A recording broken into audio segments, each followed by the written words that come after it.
O programa Sua Voz, Sua Vez, Seu Voto, da Rede Todo Dia, entrevista novamente o candidato a deputado estadual pelo PSDB, Israel Alexandre. Tudo bem, Israel? Tudo bem, Paulo? Obrigado por me receber novamente aqui.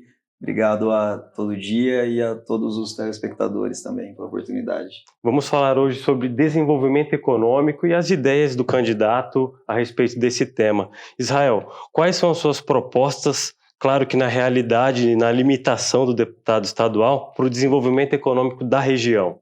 Claro, a gente sabe que boa parte das políticas voltadas ao desenvolvimento são tarefas do executivo, mas o estadual, principalmente aquele que tem uma relação com sua cidade, com sua região, ele pode ir lá e, como a gente falou de outros temas das outras vezes, ir lá e encher o saco do secretário, do governador e buscar formas de ajudar a sua cidade. No desenvolvimento econômico não é diferente, mas eu tenho bastante propostas sobre desburocratização.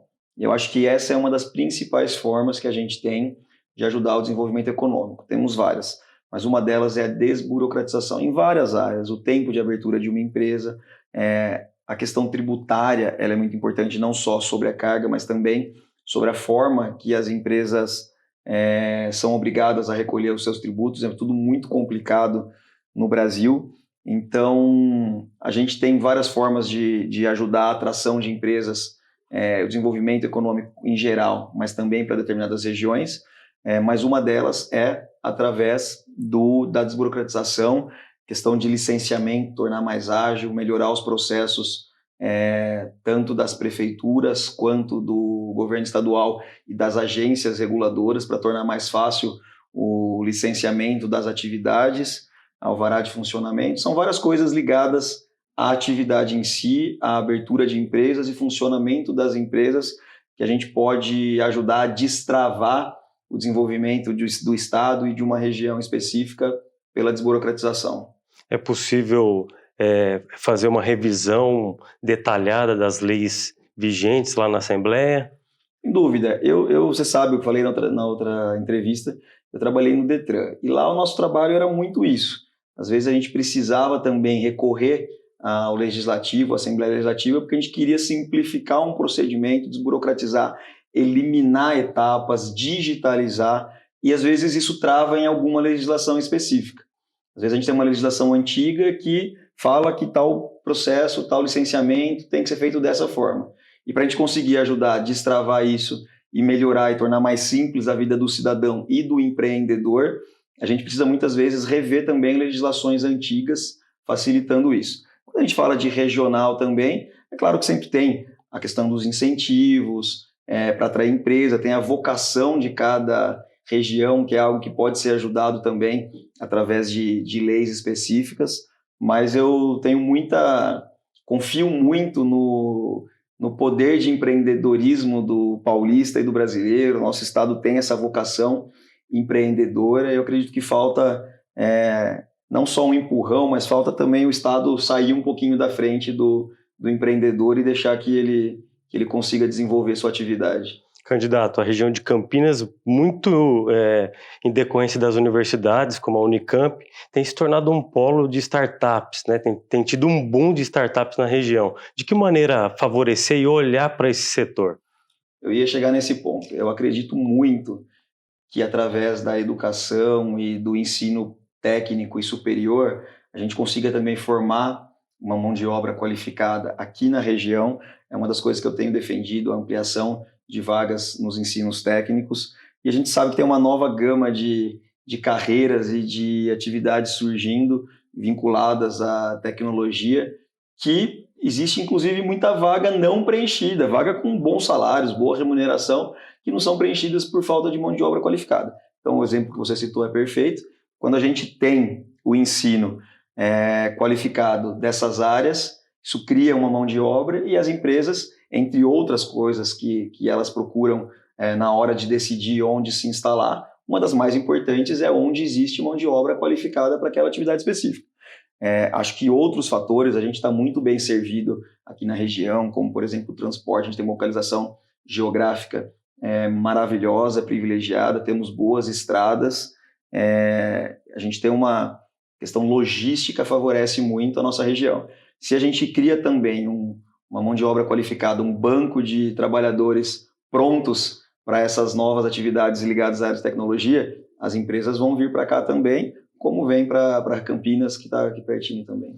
Você acha que será possível e necessário fazer uma revisão e atualização da grade de alguns cursos do Centro Paula Souza, por exemplo? Isso é feito constantemente, eu acredito, mas acredito que sim. Criação de novos cursos. Hoje em dia, a gente tem, por exemplo, a área de games aí que tem explodido no mundo inteiro. Também é uma outra área super bem remunerada, e muitas dessas atividades ligadas à área de tecnologia da informação não dependem nem de curso superior, depende de uma formação específica, que pode ser, às vezes, um curso técnico, às vezes, simplesmente uma especialização mesmo, e isso pode destravar o desenvolvimento de uma região, né? Isso, a gente sabe que o futuro está ligado à tecnologia, as empresas procuram, existem startups em todas as áreas que a gente for pensar, existe uma aplicação nova de tecnologia e startups surgindo. Se a gente criar condições para favorecer que as empresas venham, tanto nessa área que eu falei de desburocratização, quanto na área de mão de obra qualificada, as empresas virão e elas vão ajudar bastante a desenvolver a nossa região. Israel, de que maneira o conceito de cidades inteligentes pode favorecer o desenvolvimento econômico na sua avaliação? Estou vendo que você está me acompanhando, está vendo que eu falo bastante de cidades inteligentes. Cidade inteligente nada mais é do que aplicar a tecnologia nas mais diversas áreas. Ela pode ter um favorecimento de áreas sociais, de sustentabilidade, por exemplo, na questão do lixo. Falar em cidade inteligente nada mais é do que usar a tecnologia como aliada.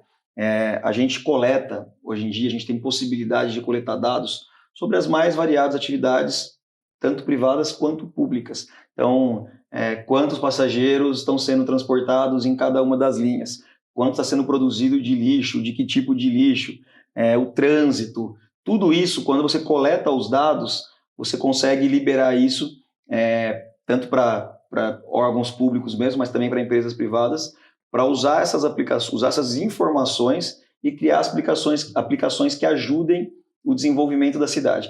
Então, o conceito de cidades inteligentes nada mais é do que a aplicação de tecnologia sempre que for possível para melhorar o desenvolvimento. O desenvolvimento pode ser social, pode ser ecológico e também pode ser econômico, sem dúvida.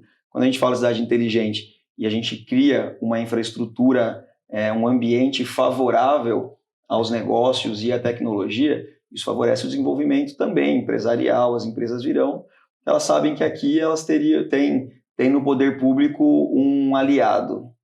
E principalmente no interior do estado ainda tem que se disseminar muito essa ideia e o conceito de cidades inteligentes, né?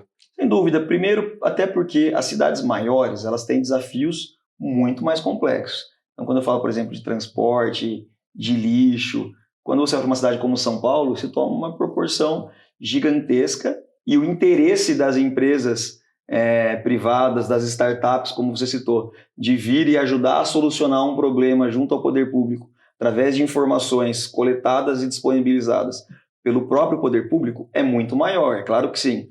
Mas quando se cria essa solução, ela vai ser aplicada a outras cidades menores também, cidades médias, cidades grandes, cidades pequenas, todas elas vão se beneficiar quando as soluções inteligentes forem aplicadas, ainda que elas sejam criadas inicialmente para uma megalópole, para uma metrópole.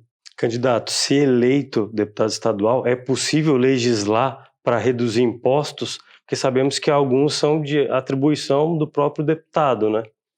Bom, vamos lá. Primeiro, a iniciativa de projetos que diminuam a receita do Estado não pode ser, ou que criem novos gastos, não pode ser do Legislativo. Isso é bom que a gente deixe muito claro. Inclusive, a Americana, recentemente, está enfrentando uma questão quanto à gratuidade dos idosos. Por quê? Porque criou-se uma nova despesa e existe um vício de iniciativa, que começou por um projeto do Legislativo, quando, na verdade, deveria ser do Executivo. Mas eu acredito que a Assembleia vai ser provocada em vários momentos pelo próprio Executivo, seja sobre questões tributárias, né? A gente sabe que tem muita coisa que é de competência federal, mas tem o que é de competência estadual também, que precisa passar pela Assembleia. estou respondendo com a parte técnica que sua pergunta, porque eu não posso, como deputado, chegar lá e falar assim, vou fazer um projeto para reduzir a alíquota do ICMS. Se eu fizer isso, ainda que o projeto seja aprovado, ele é inconstitucional e ele não vai valer. Então, existe sim uma atuação legislativa.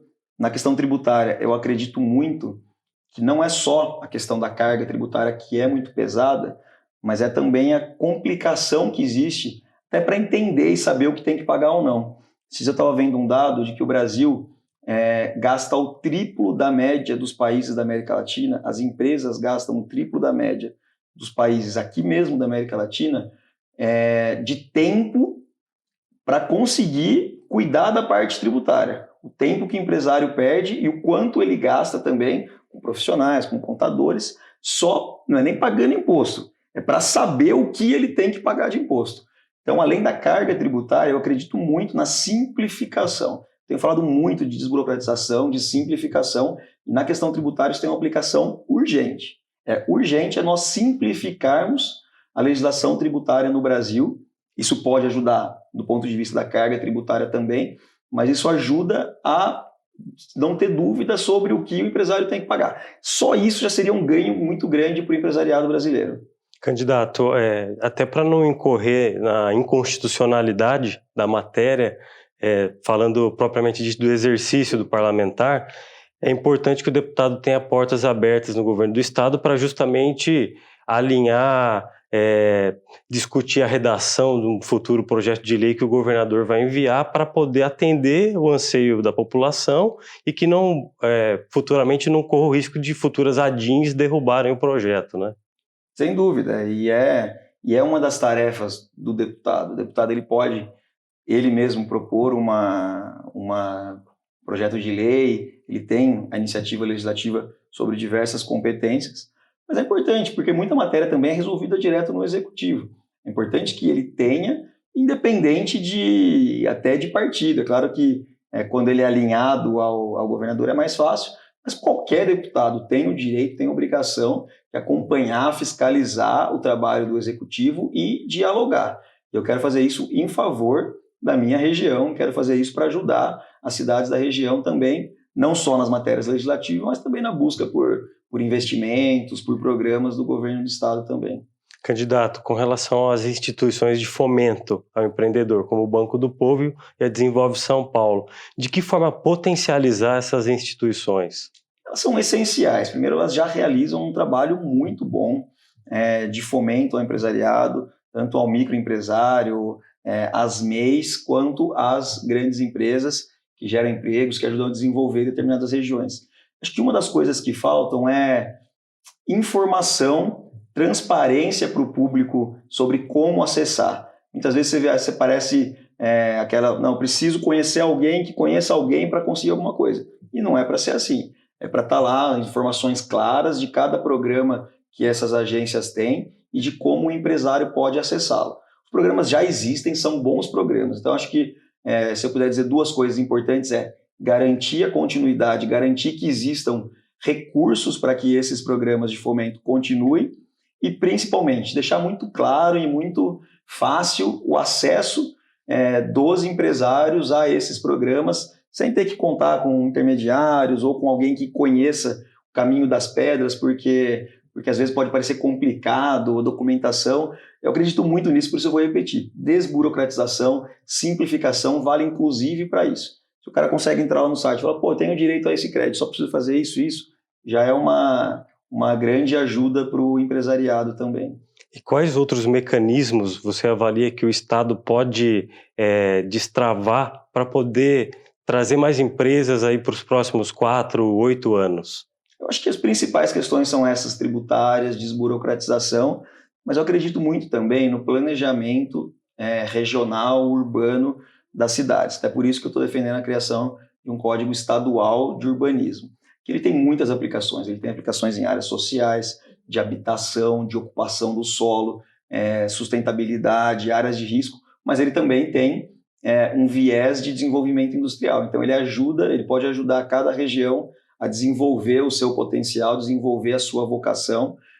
O Código Estadual de Urbanismo nada mais é do que uma criação de ferramentas que os municípios possam aplicar no seu planejamento urbano. E isso, além da questão da habitação, transporte, ocupação, como eu falei, isso também tem uma consequência muito grande no desenvolvimento econômico e industrial das cidades também, porque tudo passa também pelo zoneamento comercial, industrial, áreas de incentivo, e cada região aproveitando muito a sua vocação. Então, acredito que o Código Estadual de Urbanismo é uma saída importante, inclusive, para o desenvolvimento econômico do Estado de São Paulo. E de que maneira os municípios poderão futuramente fazer essa adesão a esse código? Na verdade, o município ele cria a sua própria lei, né, de zoneamento, tudo isso quem faz é o próprio município. Mas ele utiliza de ferramentas previstas ou na legislação federal ou na legislação estadual. E hoje, na verdade, estadual não existe, mas poderia existir, existe uma competência estadual para isso que não está sendo aproveitada. Então, o que você cria ferramentas, diz como elas funcionam, e aí os municípios passam a utilizar essas ferramentas nas suas próprias legislações. Quando a gente fala de habitação, por exemplo, criou-se uma lei federal falando sobre regularização fundiária. Aí os municípios podem agora criar leis municipais fazendo a regularização fundiária com base nessa lei federal. Isso serve mais, claro, para questões sociais, de moradia, de habitação, mas é só um exemplo. Muitos outros mecanismos podem ser criados para questões de desenvolvimento econômico ou social.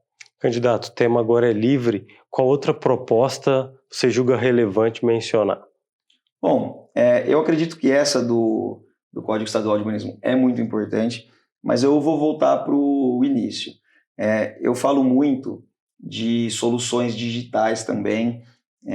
Quando eu trabalhei no Detran, a gente tornou os serviços do Detran muito digitais, porque é difícil o cidadão ter que ir, perder tempo, ir a uma repartição pública. E isso acontece em várias áreas da vida do cidadão e acontece também no empresariado. Hoje em dia a gente já tem uma abertura muito grande, de uma facilidade maior na abertura de empresas. Cito como exemplo São Paulo, por exemplo. No Detran eu trabalhei junto com o Daniel Nemberg, que foi presidente. Depois disso ele foi trabalhar na Prefeitura de São Paulo e lá ele reduziu de 60 para 3 dias o tempo médio de abertura de empresas. Então, sempre que estou usando isso como exemplo, porque é uma área que eu atuo muito, que eu gosto de atuar, e sempre que a gente facilita a vida do cidadão, que a gente insere tecnologia e retira burocracia, facilita muito o desenvolvimento, facilita muito o empreendedorismo. Então, queria aproveitar para reforçar essa aposta que eu faço nos serviços digitais, na tecnologia e na desburocratização. Tá certo. Vamos para um rápido intervalo, voltamos já.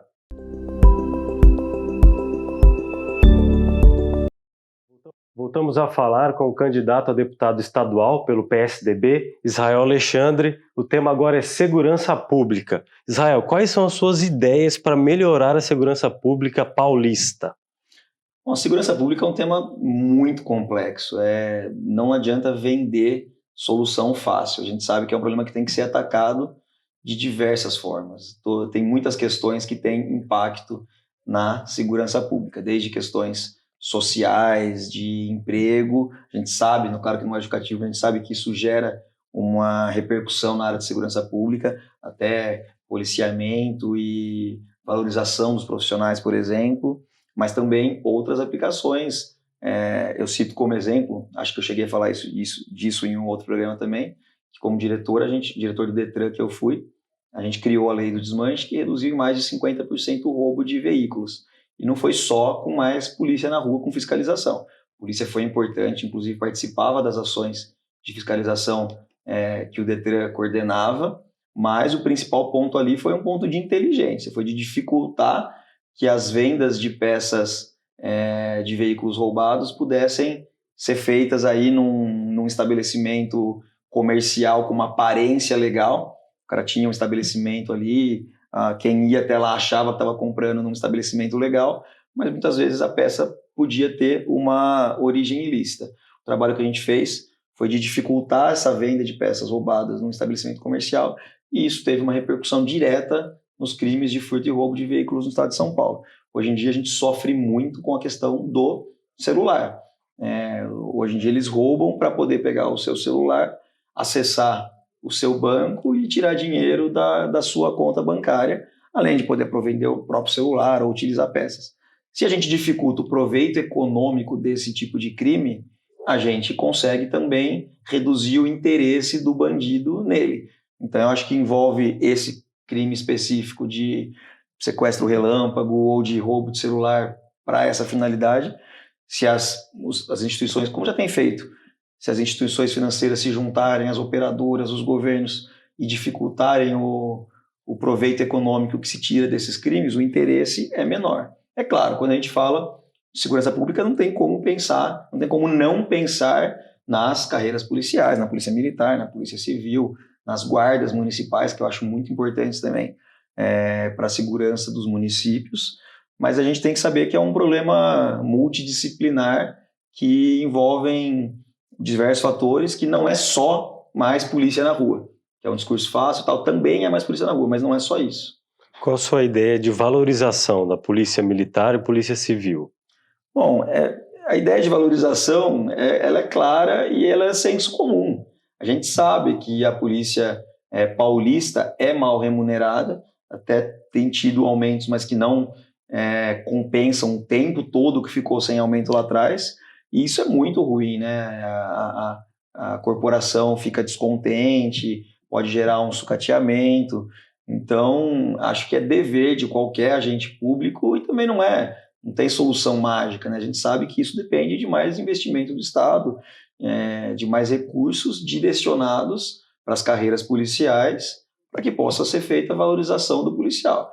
Acho que isso, assim como quando a gente fala de educação, é um discurso fácil que qualquer candidato pode vir aqui e fazer, mas que não tem muito como fugir disso. A dúvida é como conseguir mais recursos para que eles possam ser investidos. E aí tem tanto uma questão de priorização de recursos públicos que podem, o deputado estadual pode ajudar a atuar, apesar disso ser muito mais uma questão do executivo do que do legislativo, mas também existe, e aí eu posso entrar numa outra questão que eu tenho falado muito, de eficiência da máquina pública, né?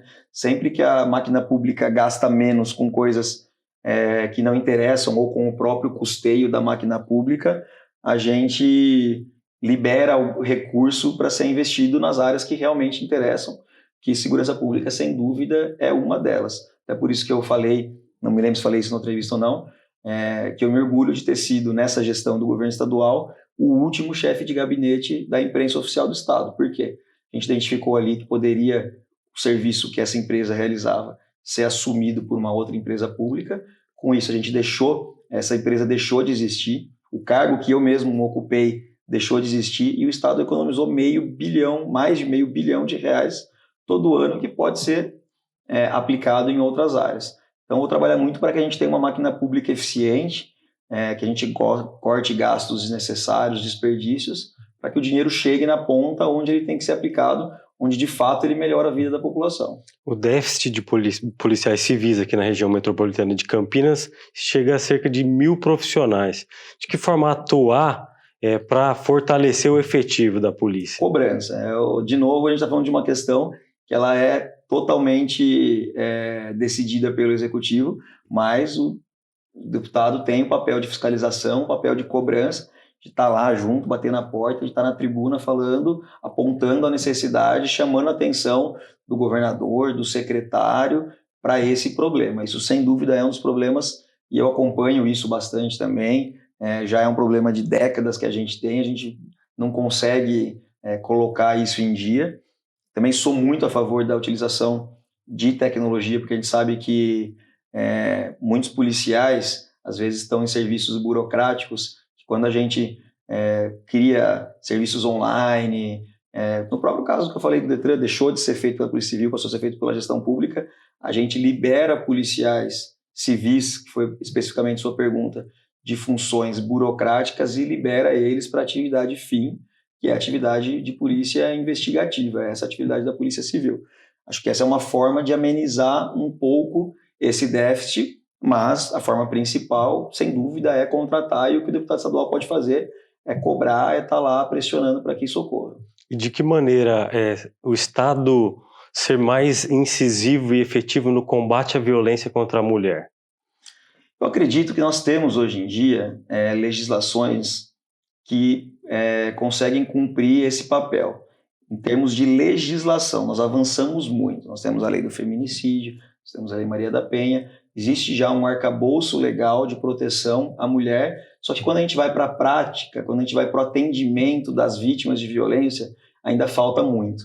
Então eu não vejo só como uma questão legislativa, mas vejo também como uma questão de aplicação prática dessas leis, de preparar policiais, delegacias para dar o atendimento às ocorrências da forma que tem que ser dada, na forma da lei que existe, de amparar, e às vezes isso nem é feito diretamente pelo Estado, nós temos entidades do terceiro setor que atuam nisso, e o Estado pode apoiar, trabalhar em parceria com essas entidades para dar todo o suporte necessário e todo o conforto à vítima de violência doméstica, por exemplo. Eu ficaria muito feliz se a legislação que nós temos hoje, tanto federal quanto estadual, fosse cumprida à risca no que tange a violência contra a mulher. Candidato, agora o tema é livre. Qual outra proposta gostaria de destacar? Eu vou ficar no tema da mulher. Eu acredito muito também que a educação é um fator de liberação, de empoderamento feminino e que isso também tem um efeito prático na violência que existe contra a mulher. Então, eu tenho defendido muito a educação na minha campanha, falando de ensino em período integral, falando de escolas técnicas. Quando a gente fala, por exemplo, de ensino em período integral, a gente está ajudando não só a menina que está tendo uma educação melhor e lá na frente vai conseguir ter a sua carreira, ser independente, mas a gente ajuda também as mães que precisam trabalhar, podem deixar seu filho na escola sabendo que eles estão sendo bem cuidados, que eles estão sendo bem alimentados, que não vão se envolver com coisa errada. Então a gente ajuda duplamente, a gente ajuda, quando a gente fala de mulheres, no ensino em período integral, a gente ajuda a mãe e ajuda a filha que está na escola. Tem uma proposta também importante de creches noturnas para mães que às vezes trabalham à noite também e não têm onde deixar os seus filhos. Eu valorizo muito a educação como uma forma de liberar a mulher do machismo, de tornar ela independente e não ter que se sujeitar de forma alguma a situações e a relações abusivas. Candidato, faça suas considerações finais e deixe seu recado para o eleitor. Bom, Paulo, obrigado novamente pelo convite, obrigado ao Todo Dia pelo convite, agradecer quem está nos assistindo. Acho que nós conseguimos tratar ao longo dessas entrevistas, bate-papo na internet, de temas importantes para a população aqui da região, também para todo o estado de São Paulo. Se eu puder deixar um recado para a população, para quem está nos assistindo, se achou que eu trouxe ideias interessantes, que tem bons projetos para levar até a Assembleia Legislativa, convidar para me seguir nas redes sociais, conhecer um pouquinho mais dessas ideias e pedir, para quem estiver convencido de que eu consigo representar bem o estado de São Paulo, pedir o voto de confiança. Meu nome é Israel Alexandre, sou americanense, advogado, e meu número é 45045.